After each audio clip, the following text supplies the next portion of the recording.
Ouest-Provence ne doit rien imposer. Ouest-Provence doit être au service de chaque commune qui la compose. Cette nécessité que chaque commune soit écoutée et respectée est d'autant plus urgente que des convoitises multiples menacent notre souveraineté. J'ai déjà évoqué ces questions au conseil municipal, c'était au mois de mars dernier, d'ailleurs sur mon site, je crois qu'il y a mon intervention, mais je veux y revenir, car récemment, M. Gaudin renouvelait son projet d'annexer Ouest-Provence à Marseille pour, je cite, renforcer le poids de la communauté urbaine de Marseille, multiplier ses atouts et ses ressources, améliorer son potentiel fiscal. Rien que ça. Alors, je pose la question, quelle est la position de M. Carlin, qui est sponsorisé UMP par M. Gaudin? Et la vérité m'oblige à dire que le candidat socialiste de Marseille a les mêmes visées sur les recettes de notre territoire. M. Patrick Menucci a tenu au conseil municipal de Marseille des propos similaires à ceux de Jean-Claude Gaudin. Alors, vous le voyez, les enjeux de l'élection municipale dépassent les petites mesquineries et même les problèmes intramuros. C'est aussi la question de l'existence de notre organisme intercommunal qui est posée. Au travers de l'élection municipale, c'est la question de la pérennité de nos ressources qui est posée. Alors, la liste que je conduis est une garantie. C'est la seule garantie si l'on veut maintenir nos moyens financiers qui sont indispensables pour le développement de Miramas. Alors, à ceux qui diront « fusion avec Marseille », nous répondrons d'une même voix « jamais ». Pas question de diluer le SAN pour payer les grands travaux de Marseille. Non, chacun chez soi.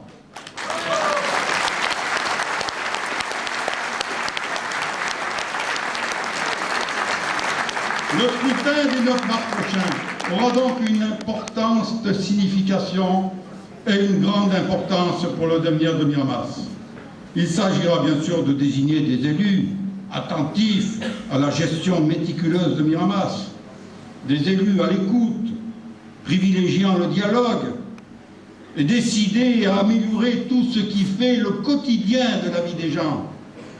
J'ai bien dit tout, les petites choses comme les grandes, mais il s'agira aussi de garantir notre indépendance, retrouver notre place au sein du SAN à égalité de droits et de devoirs avec les autres communes, garantir notre souveraineté face aux appétits des uns et des autres qui veulent s'emparer de nos ressources, sans quoi tout programme serait un catalogue de promesses vouées à l'échec.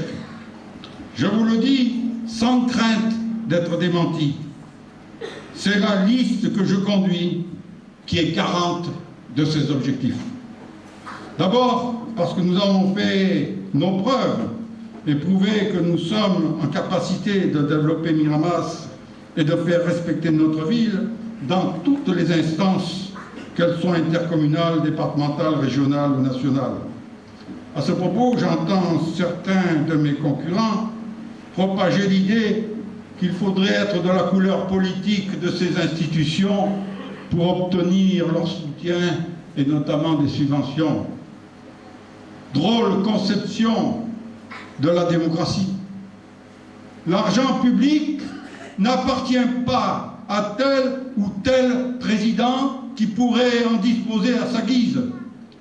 L'argent public nous appartient. L'argent public, c'est le nôtre, il est à nous tous. D'ailleurs, jusqu'à ce jour, c'est ce qui s'est passé.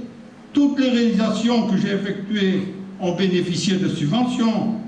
Certains d'entre nous se souviennent d'ailleurs de la signature en public avec le président du Conseil général de l'époque de contrats d'objectifs qui instituaient un cofinancement, un partenariat financier pour l'ensemble de nos projets. Mais avec le département, en tant que conseiller général, j'ai obtenu la construction de 2 collèges neufs c'est le département qui a payé.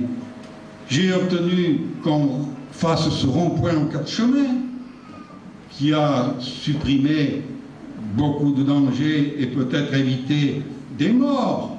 J'ai obtenu la réfection complète de la route qui mène à Entresins. J'ai obtenu le financement et la réalisation un peu tardive du pont qui enjambe le passage à niveau de la route d'Arles.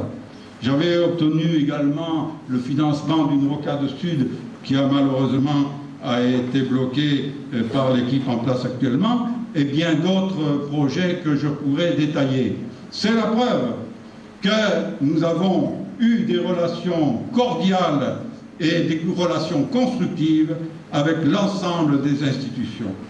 Enfin, la liste que je conduis est garante de notre indépendance parce que nous ne sommes inféodés à personne. Nous n'avons pas à nous soumettre à un camp ou à l'autre.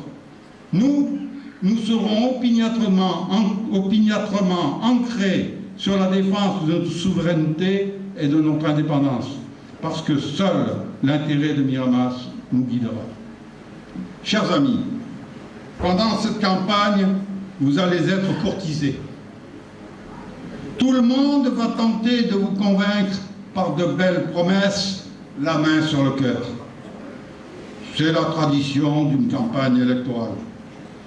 Mais il ne faut pas se réveiller le lendemain de l'élection avec la gueule de bois. Je fais appel à votre intelligence. Ne vous laissez plus berner une nouvelle fois. Ne vous éparpillez pas. Songez à votre intérêt et à l'intérêt de votre ville. Soyez utiles dès le premier tour du 9 mars à l'avenir de Miramas. Pour ma part, avec la force, la détermination, l'enthousiasme de l'équipe qui m'entoure, je suis une nouvelle fois disponible pour servir, sans aucune arrière-pensée, sans aucun calcul, sans esprit de revanche. Je veux continuer à vous servir, fidèle à mes convictions, fidèle à mes valeurs, fidèle à Miramas. À partir d'aujourd'hui, la campagne va s'intensifier. Nous allons la mener avec la sérénité qui convient, avec sérieux, avec esprit de responsabilité, avec combativité, en mettant en débat les questions essentielles, comme je viens de le faire ce soir.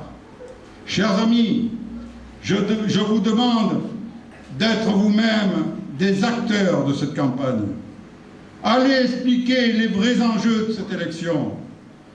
Rétablissez la vérité face à ceux qui cherchent à la dénaturer. Démontrez autour de vous l'utilité de soutenir notre liste pour l'intérêt de Miramas. Chers amis, confiance. Ensemble, nous allons gagner pour Miramas.